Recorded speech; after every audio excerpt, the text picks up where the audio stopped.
Will the Lions reach the Super Bowl? And if so, who will they play? Best team in the NFC, the Lions, will be in the Super Bowl, and they'll get their rematch against the Kansas City Chiefs. I knew you were going to say that. You can say the same thing. Sometimes you guys can agree, unlike that first one. I'm not going to agree because I think they do still have a couple flaws. I don't know that the receivers are always going to stay healthy. That is key. They still can't find a way to protect Patrick Mahomes. I'm going to go with the hot hand, and maybe it's just a hot hand right now. The Colts are playing really good defense.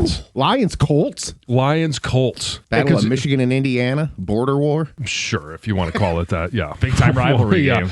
And maybe it's just a hope that the Colts get there because it's a great story, and I think it's Daniel Jones. It was Saquon Barkley sticking it to New York last year, and now it's Daniel Jones sticking it to New York again this year. So Saquon and Daniel Jones win back-to-back, or make back-to-back Super Bowls in Mike Valenti's world. Hilarious. Hilarious. And then you pile on that loss last week that the Giants had. Yeah. Holy moly. Malik Neighbors holds out next year, gets traded, and then he goes on to win a Super Bowl. All right, the last time the Lions lost 2 straight games was late October of 2022. What is the single biggest reason why the Lions are so resilient after a loss? Well, I'm going to say it's the will of Dan Campbell, and we could use culture. We could use all of those different things, but everybody always asks, okay, what does that mean? And I'll tell you this, it's emotional stamina. It's not being too high and it's not being too low. Not getting too high after a big win and not getting too low after a loss. It's having confidence in what you are doing, the process of preparing every single week and being able to put a loss or a win behind you and going out there and playing your best next week. Yeah, Dan Campbell often says it's the players. He's being too humble.